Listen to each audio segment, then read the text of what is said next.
So what people, a lot of times what they're reacting to in the food is not necessarily the gluten in the food, it's what's sprayed on the wheat crops. It's the inflammatory ingredient that is sprayed on the crop or even after it was harvested to dry it out. Our four main crops here in the United States, if you look at almost any packaged food, they have one or more of these four main crops: oats, corn, wheat, and soy. Those happen to be the most genetically modified and sprayed crops of glyphosate and other herbicides. And we wonder why eating real food works. And why is it that when we go to Europe, if you go to Italy, you go to Spain, and you eat pasta over there, and you eat bread, and you don't feel bloated, you don't react the same way, but when we eat so much as a cracker here, it's different overseas, and it's not because it's gluten-free over there, it's because they're not spraying it like we are. How about that?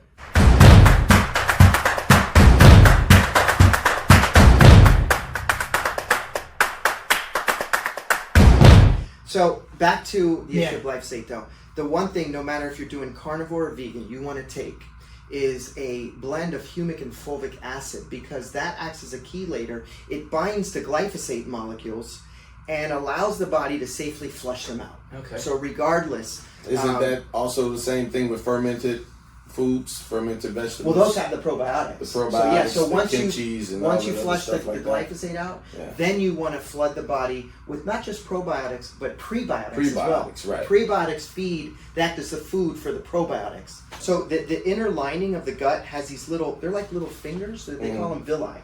And what they do is, in a healthy villi, they're close together, they're like a shag rug.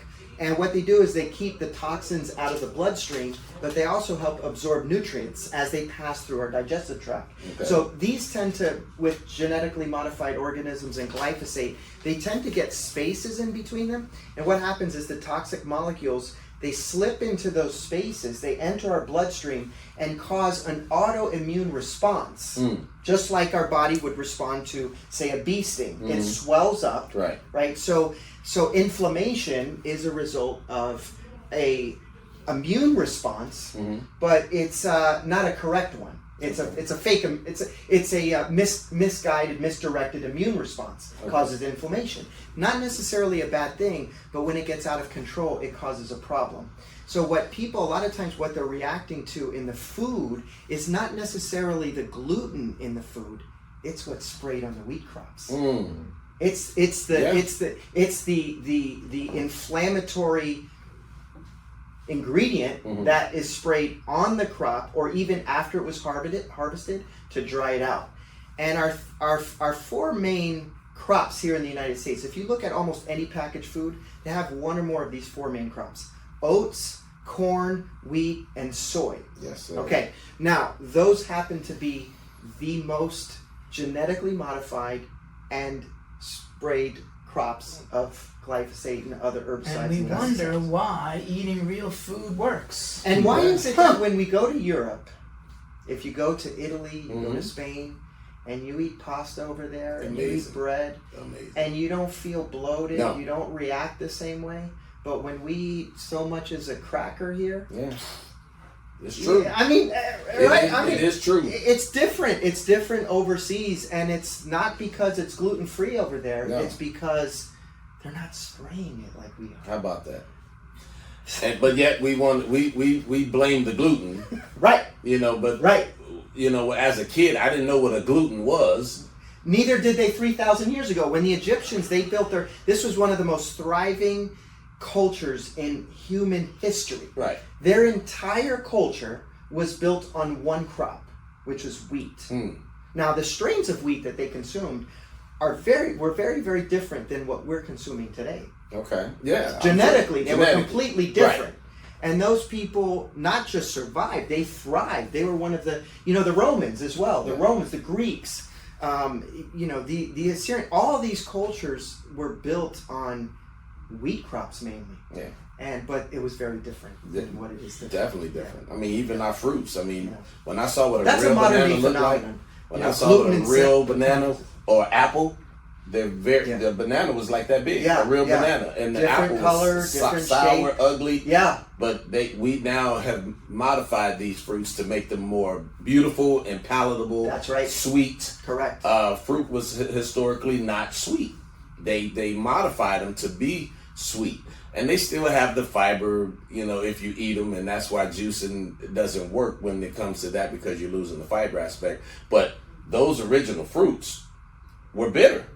Yeah. They were bitter, and but again, we do what we do, But much more loaded with. In fact, the I saw this recently, that a piece of fruit or a vegetable 100 years ago was up to 3 to 4 times more nutritious in terms of the micronutrients. And the soil it was grown in was different. Yes. Because they used regenerative practices. They wouldn't just farm for 20 years in a row. They would plant a crop for 2 or 3 years, let it rest, regenerate nutrients back in the soil, and then restart again. But now soil is really not allowed to rest. It just to get more production and yield out of it. Yeah. Unfortunately, it has affected the quality of the food. Oh, 100%. I mean,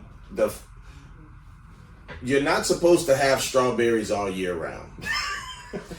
All these berries. Nothing has seeds anymore. Nothing have seeds. It's when I supposed was to a be kid, seasonal. You would eat a watermelon. Yeah. You would eat a cantaloupe. Exactly. Yeah, grapes everywhere. And you spit the seeds out. Yeah. Nowadays, Honestly, the watermelon seeds were the best part of eating watermelon. Like, you take those out, I don't even want to bother them anymore. I mean, and the seeds are loaded with nutrients. How can you spit them at your Yeah, friends like absolutely. you just doing? Yeah. So they're like sterile. They're sterile plants. Yeah. And so obviously that's not nature. So we've messed with nature a lot. Oh, we and destroyed when nature. you do that, there are consequences. Yeah. The grounds are terrible.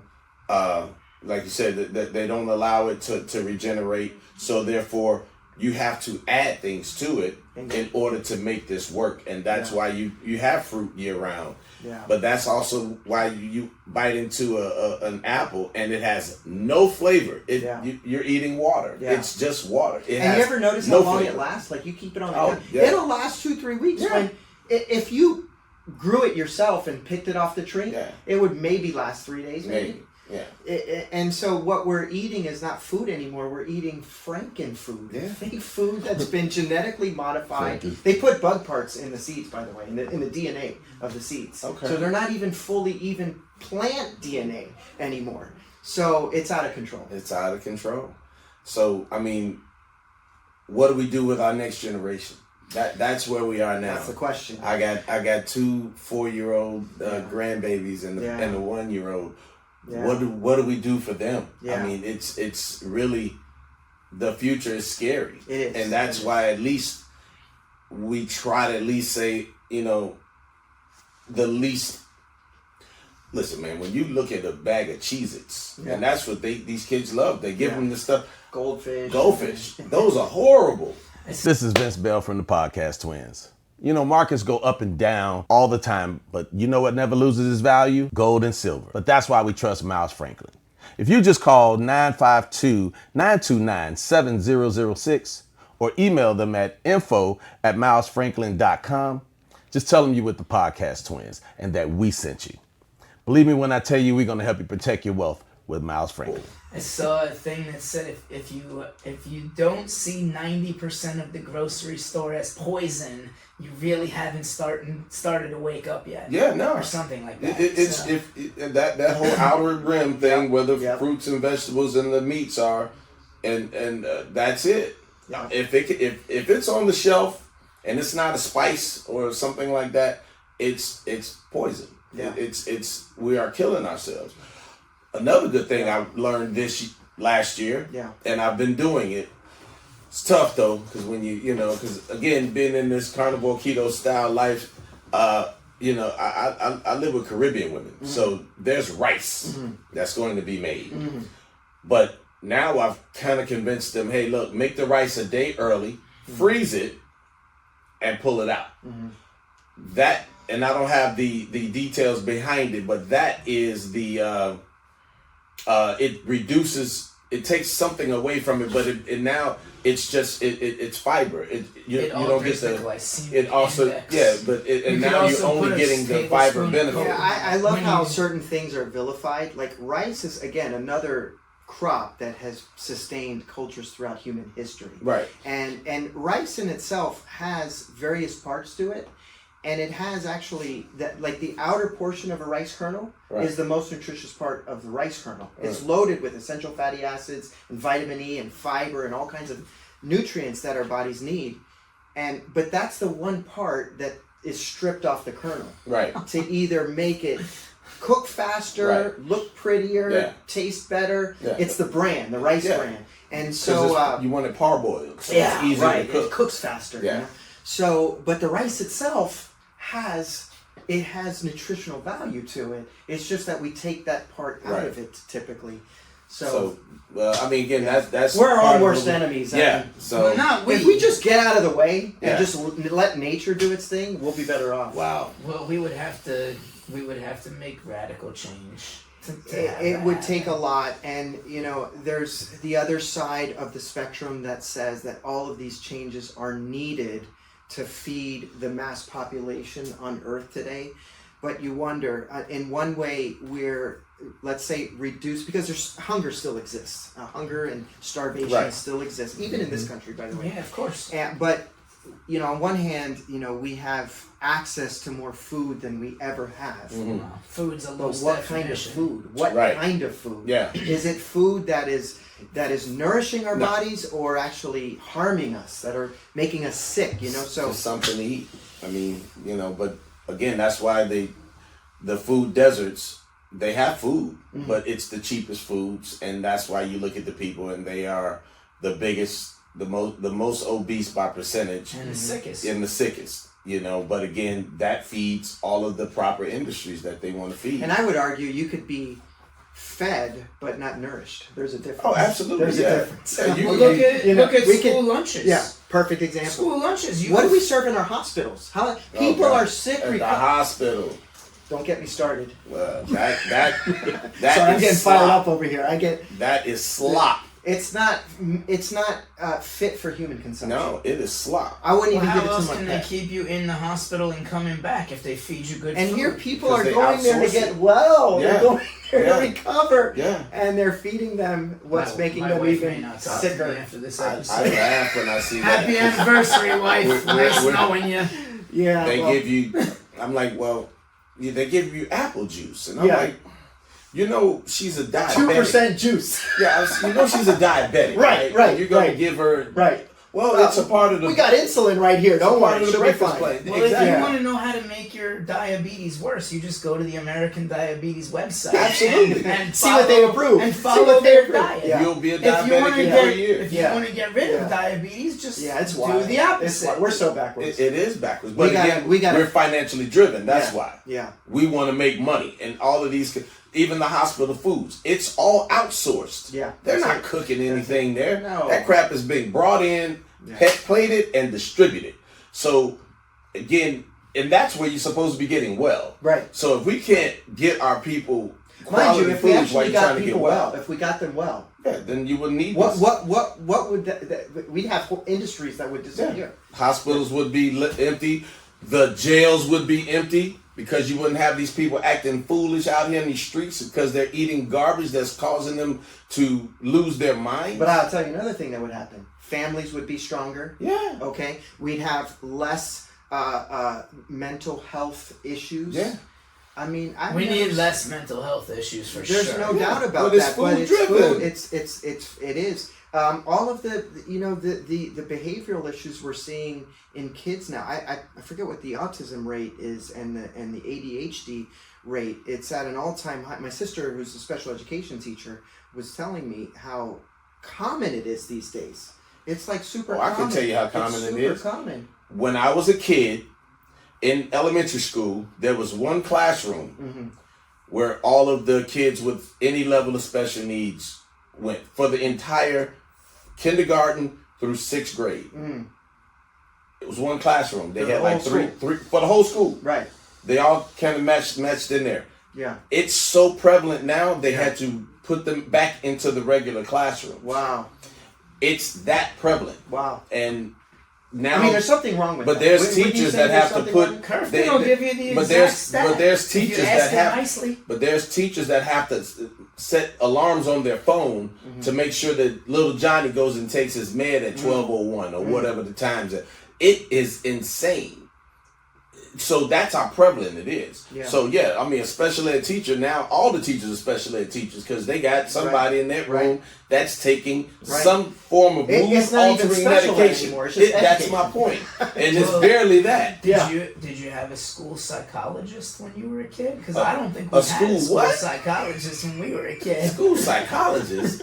Yeah, it was I called think the PE teacher with a It was paddle. called the Board of Education. Paddleboard. Ours had the little holes in it so that it wouldn't, It didn't slow down. Less air resistance. Yeah. It was called the PE teacher with a paddle. That was our Right. school psychologist. Yep. You know, and you went to him. You got You got the point. psychologicalized. You got the point quickly. You got the straightened up. You got the point. Psychologist. Psychologized. You got psychologized. So you know, but it's just Yeah. it's bad. But it's Yeah. all food driven. But I talk with some folks that take these mind and mood altering drugs, and I say side effects on them. and I say to them, just like my kids that I had coaching football. Yeah. They would take these drugs Monday through Thursday, but we played games on Saturday. The moms would stop them from taking it on Thursday so they could perform on Saturday. This thing it's insane. Yeah. Because they're just zombies. They just sit there the entire week. And I mean, their brains are developing. Their bodies are that physiologically may be the most important time in our lives is when we're in those developmental phases. So it's crazy. You wonder about the long-term effects of those. You're making them drug addicts. You got a 7-year-old taking drugs every day. They are a drug addict. Period. I don't. Yeah.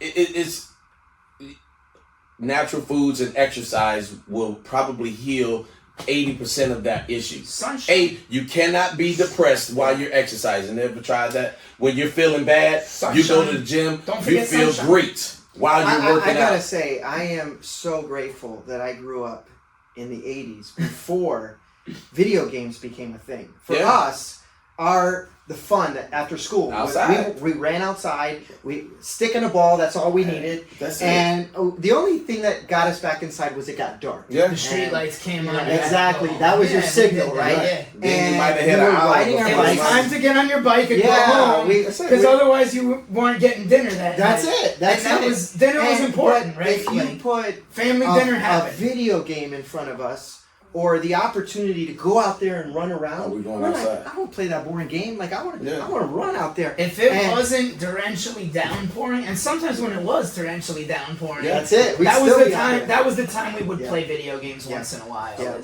I still have my regular Nintendo, so I'm a couple years younger than you guys, but I still have my regular Nintendo. Yeah, I mean, and if we did, the games were so basic that they didn't keep our interest. No, not It Mike was like, Tyson's Punch you know, Out. it was like Pac-Man or something, you know. Not Mike But, Tyson's Punch Out. Mike That Tyson's game Punch would Out. suck you in because you had to beat Tyson, and it was nearly impossible. But that's you. Well, remember, we were you just know, normal Mike Tyson. kids. Tell me We were about doing- the Go products. ahead, Kurt. man. Tell us. Okay. Craven. Oh, Wait, hold on. wait, Hold wait. on. The eye in the sky. No, you talking about video games? Yeah, Yeah. we're talking about So- video games. I think I don't remember the exact, maybe it was research that the video games back in the day helped us with our cognitive ability. Oh, that's interesting. Okay. Good research. Yeah. Because use Mario Brothers as an example, Yeah. right?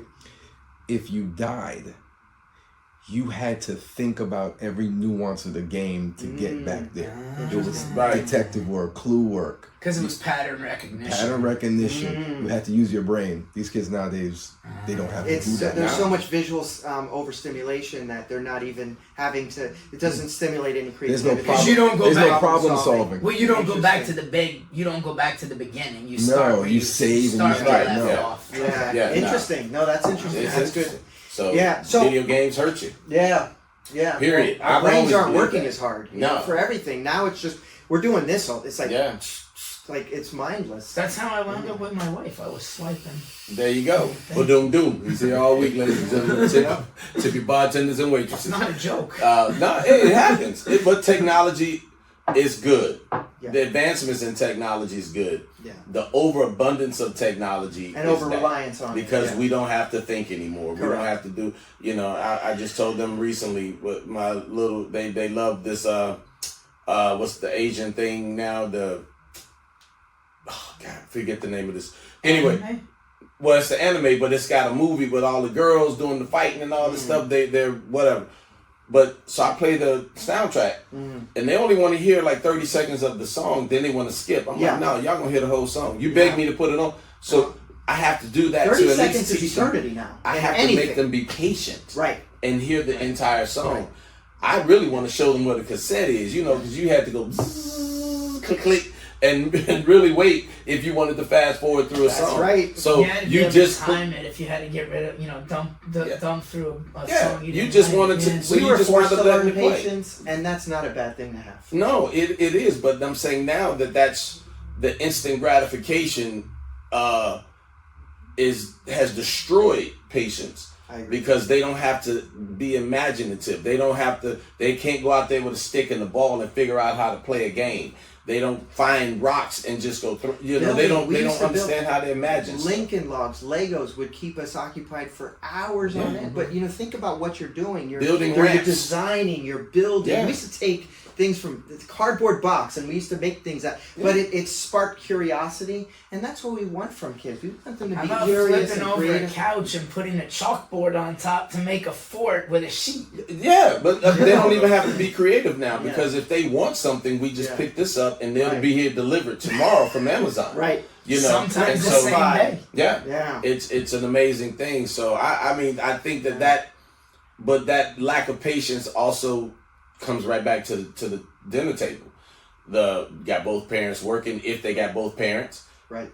They come home, or if that's a latchkey kid, he or she's feeding themselves. I haven't heard that term. That's how I just told on myself, baby. Yeah. I'm a straight up Now generation. we know your ex. But you got these kids that are home, so Google search that kid so you know what that term means. right. Fast food. You might be one or not even know.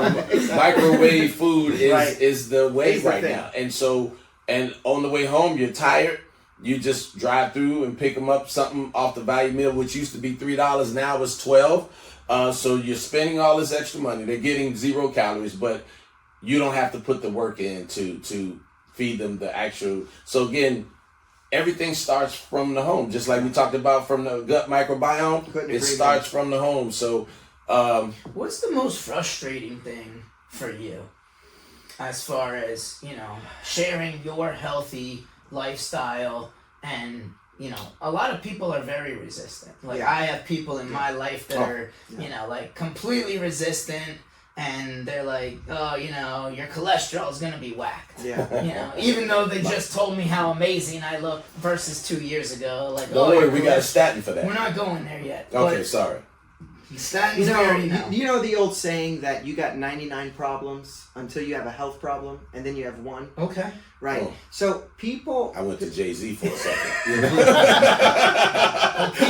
Okay, sorry. People won't do anything until something so happens to what them. happens is that people don't put things as a priority until they're forced to. Yeah. And the adage that you dig your well before you're thirsty, you come to the realization of what you need before you actually need it.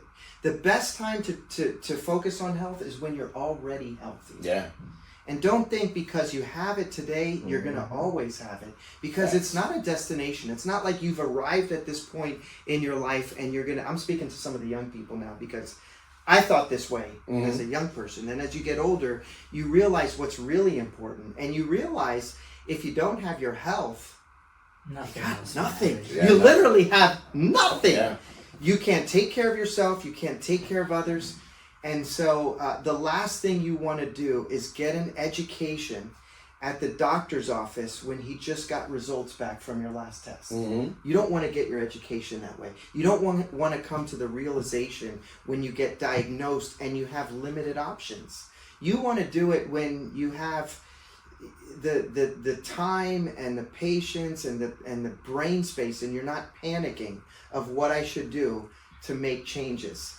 So that's the most frustrating part. And but you started out with that, which is like how to do it is irrelevant unless your why is really important. 100%. Right? Like my why people think was stupid. I looked at myself on YouTube and I'm like, holy shit, I look fat. No, it's not. It's not stupid at all. I got mad. I used my anger at all the lies I had been told and the poison I had been fed, and I used that as fuel. Because I'm a rebel and that's who I am. And, I have to be a contrarian now more than ever since I've steered into it.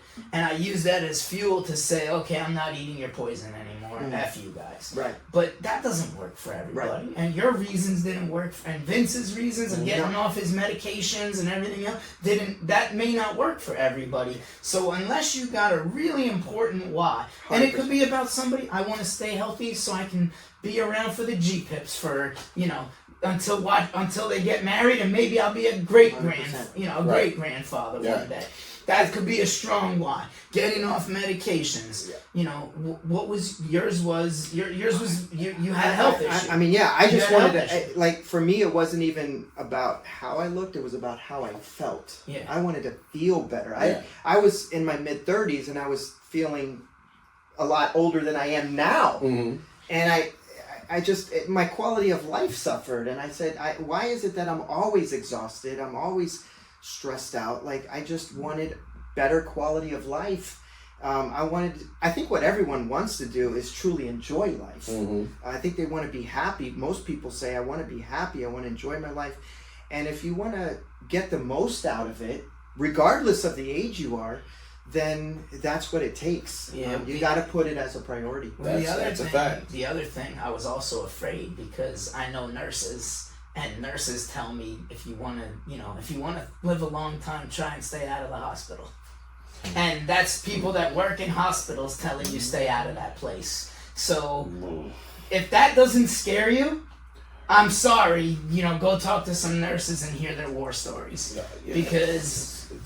Fear is a powerful emotion. It's a good reason to motivate you. Anger also, if it's used well, directed at the source. That's something positive, but you got to channel it. You have to use it as fuel to do something good. But the first thing I tell people, if there's people out there watching that may say, "How do I even start on a health journey?" is to find your why, and don't just leave it superficial. Get deep with it. Pull out a piece of paper, journal it out if you have to, record yourself, put some thought into it, really put some intention behind it, and get emotionally connected to it. Not just, I want to look good in front of the mirror, okay, but get deeper with it. Go a little deeper and get emotional, because when it touches our emotional center, that's when the decision becomes solidified. It becomes crystallized. And now it's not just something I'm going to try to do for a short period of time to look good because I'm going to this wedding, or I want to look good in a bikini or a bathing suit, whatever. I'm committing to this long term. Right. Okay. I'll make it a little simpler than that, because I think that our vanity is big. So I'm like, all right, so even right now, I say to myself, when the addiction kicks in, I'm like, if I could eat this in the mirror, naked, while I'm looking at my fat ass, then I really want it. Pretty picture for you listeners out there. You understand what I'm saying? So that's when you start determining, is it worth it? The ladies used to say, a moment on the lips, lifetime on the hips, another old saying. But it's the truth, because it satisfies you for a minute. Right.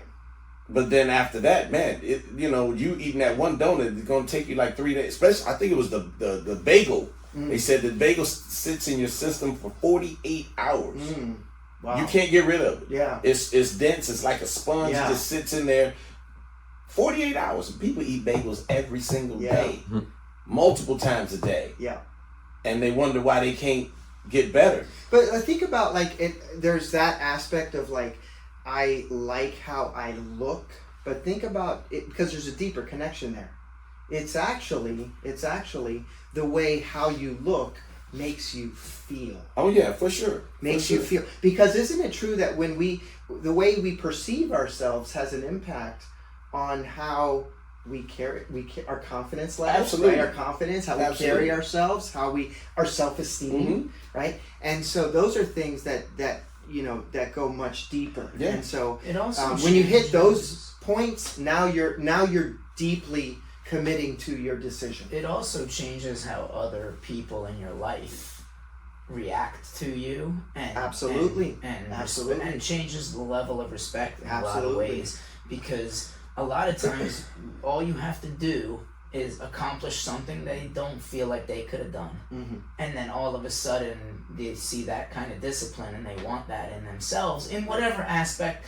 It doesn't have to be food. It could be their business or nutrition or working out or whatever, their family life. And it's awesome to see that other people will start something and then they'll start getting better. Which I know I know you've done, thousands and thousands of people and helped them and changed their life. Yeah. So that's an awesome thing.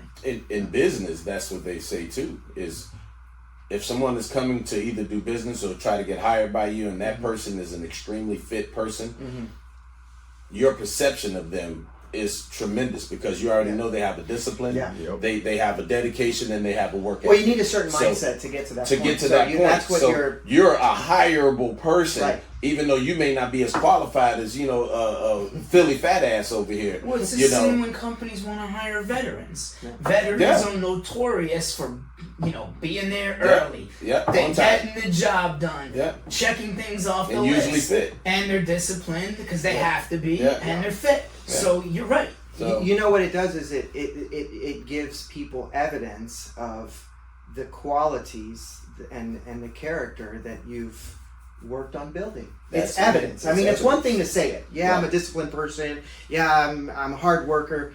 But show me the proof. Right. Show me the proof. So if you can't show the proof, then it's just words. I mean, the proof for me is if we had to do the Ariana Fontenot episode up at Social Arch 2 years ago, I don't think I would have been so enthusiastic to take my shirt off on TV. camera. I'm serious. Hey, man, no, I'm listen, serious. it's the truth. It's real. I'm laughing because you laugh because you know it's true. Absolutely. I felt the same way. I agree with you. When I took my shirt off, I was like, okay, I lost 40 pounds. I'm fine. I'm good. Let's do it. But 2 years ago, Now let me ask you: Is Drew who you are as your personality? You've always been an outgoing person. I am an extrovert. Yeah, I'm a maverick extrovert. It hasn't changed yet. But you're also very self-aware. Have you noticed a change in your in any aspect of your personality as a result of your physical transformation, or? I don't think it changed my personality necessarily.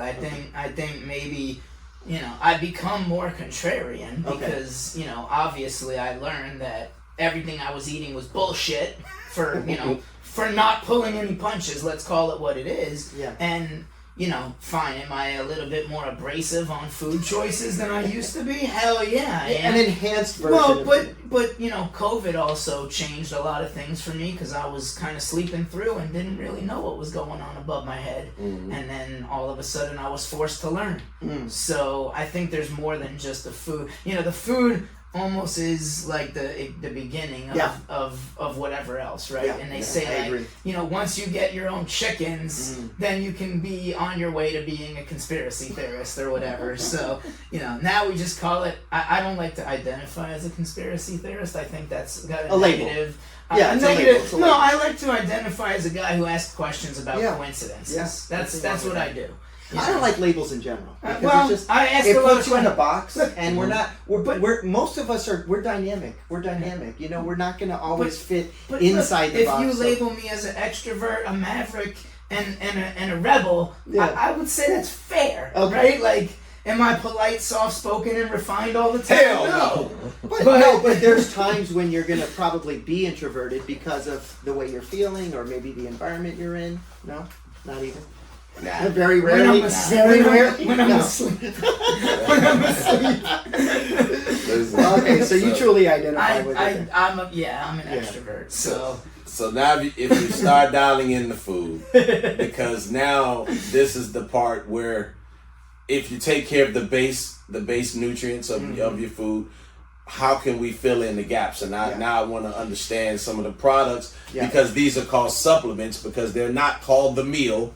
They're supplements. So explain to us how these supplements can help an already thriving diet. Yeah, well, what this does is, I think you said it best, it fills in the gaps. And it helps us to get some of the important foods and nutrients and herbs. Frankly, there's a lot of herbs that have they've had medicinal value for thousands of years, that it's just they're not commonly used in Western the home apothecary healthcare, books are getting more traction. They work. And one of the herbs that I really like are the adaptogen herbs. They regulate hormones in our nervous systems. Okay. And the mushroom blends are really incredible.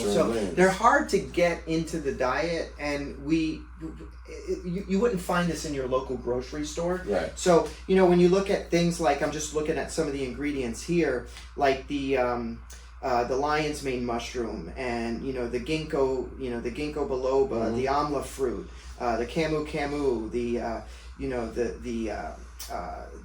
rose hips, and the fulvic and humic acid, and those are things that we're not going to just find at the local health food store, grocery store, but these compounds have incredible benefits to them.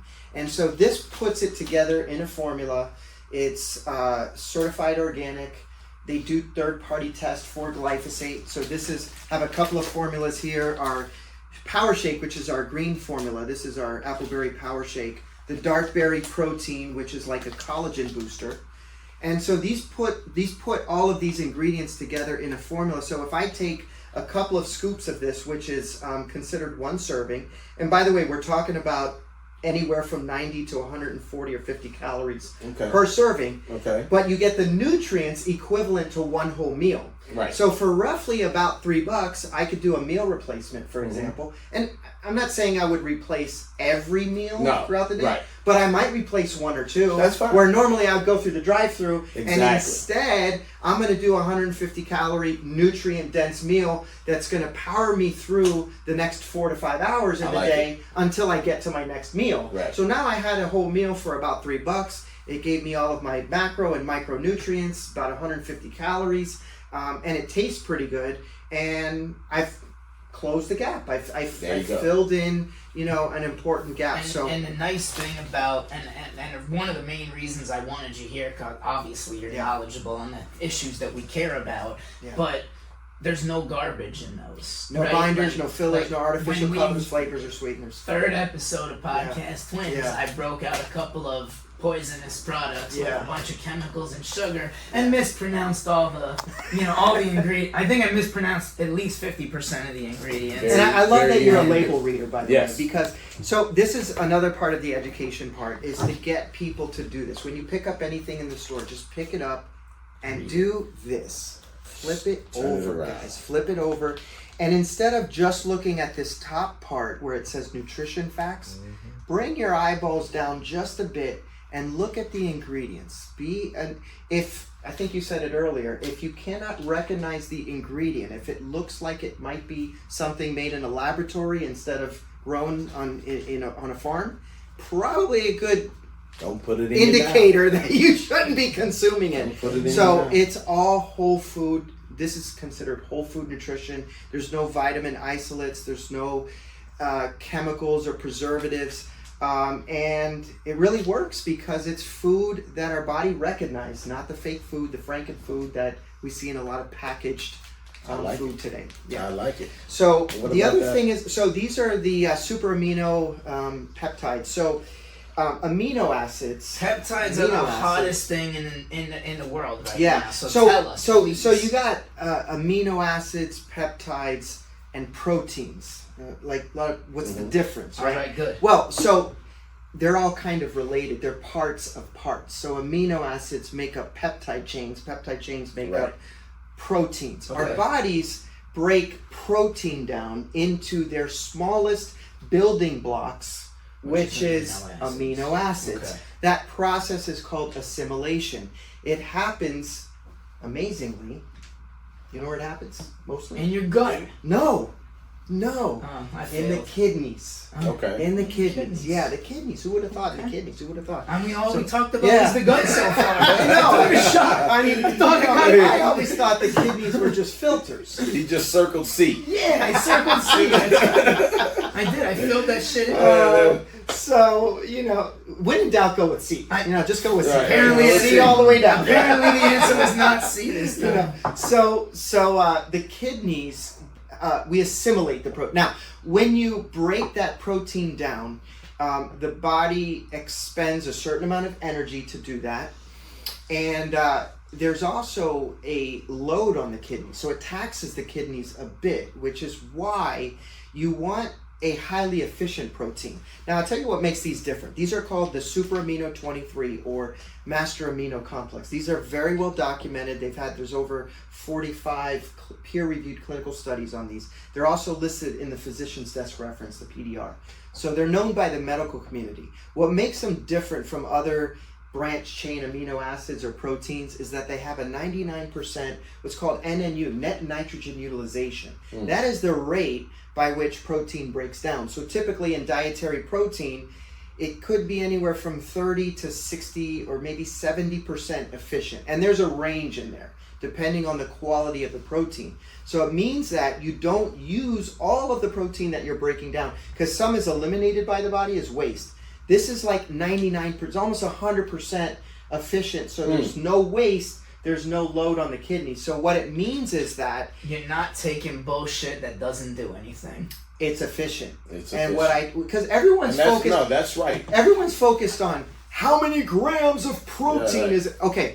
But the other question is, how efficient is the protein that you're... How absorbable. How bioavailable is what we call it. Yeah, so bioavailable is it. So, and the other thing is that it's called super amino 23 because documented it absorbs within 23 minutes. Okay. So it's very quickly, whereas most proteins take 5 or 6 hours to break down. Right. So I can take these about 20 to 30 minutes before I start my workout, and it's already... It's slowing down the catabolic, because when you work out, we're breaking the muscle down, and so you want to rebuild and repair as quickly as possible through nutrition, through amino acids. That's what builds the new connective tissues that strengthens the muscle tissue. Yeah. I love it. So that's super amino 23. And the other thing that I like about when we were talking before the podcast last week or whatever, we were talking about some of the detox things. And we don't need to get into all the detox protocols because that's probably another episode all by itself. But, the other thing that you can buy from Eric's website if you wanted to is those type of detox products. Tell us what Drew just sprayed in his mouth that obviously hadn't worked yet. It ain't doing that. It's maybe we might need a double or triple. I was gonna say you need a new guinea pig for that. I'm too amped up today for that stuff to work, man. This is it's an herb called GABA. GABA. Oh yeah. Yeah, GABA. So it's kind of like the kava that you Is mentioned. that one of the Teletubbies or? It works on the nervous system. Yes, mostly. it does. Yeah, so it calms the nervous system, which a lot of us have overactive. We're hyped all the time. We're always hyped. Why is he looking at me? Why is he looking at me when he says that? No, I'm looking at myself because I have an overactive nervous system. Well, that's just because you eat real food and you feel great. Yeah, I mean, I feel the energy, good. but sometimes you want to turn that off. Yeah. Like at night. At night. When you're going to go to sleep, or you want to just relax. Yeah. You don't want to be hyped all the time because our nervous systems are designed to give us the energy when we need them, but the other part of that is you got to come down from it at some point. Because otherwise you just stay up here constantly. The adrenaline dump is real. So Absolutely. And then it combines it with the L-theanine. So the two work together, the GABA and the L-theanine, to I've seen them to calm the nervous system. Well, no, that's good. I mean, so would that be a nighttime usage primarily? Really, I took it this morning before I got on the road because I don't know, the traffic is pretty bad. It is. The traffic stresses me out, so I got to chill when I get behind the but at night is good as well. Yeah, because I would think like that's something to just come to mind. The racing thoughts, the thoughts. Yeah. That pops you up at 2 o'clock in the morning, and now you can't go back to sleep. Yeah, guilty as charged. As opposed to taking melatonin, which basically knocks you to sleep. Yeah. So you want to be able to fall asleep. The melatonin it just knocks you out, and so it really shows that. And over time, it kind of wears off too. It has a diminishing return, which is why when you a dependency, and you wake up. and now you're mad because you're up at 1:30 in the morning and you took it ready to go. You're like, wait a minute, it's not that time. I got one more question for you, Eric. So when people are getting started first, right? Let's say their why is strong enough, they believe in their why, they believe they can do it. Do you tell them like gradual changes and make better decisions, or do you tell them radical change, do it today, and like make all the changes at once? So that's a great question. Everyone is different. I'm an all or nothing guy. For Okay. me, is if I'm gonna, I don't like to tiptoe into the water and Right. slowly acclimate. I like to jump in there and I'll Yeah. just rip the Band-Aid off. Yeah. Let's get through this and Man. and other people. I think everybody here. Go ahead. I'm sorry. Yeah, with Balls deep. few type A's in the room. Yeah. Never. But everyone's different. Some people do better gradually acclimating to change. I think this is where we have to meet people where they're at. Yeah. I mean, because look, we're dealing with addicts, and certain people don't want to die, so they have that ability I to can't stop. do anything slowly because I'll never do it. I'll never do it, man. I'll never do it. I'm a procrastinator by nature. Thank so you. I'm never Thank going you. to Same follow here. through with it. Same so here. I got to go all in. Like you say, jump in that water. Except for the ice bath, I still ease into the ice bath. Same here. I still ease in, but everything else, I'm pretty much a jumper. Yeah. So it is what it is. I don't particularly feel that easing is. I think if you're easing in, you're not committed. Yeah.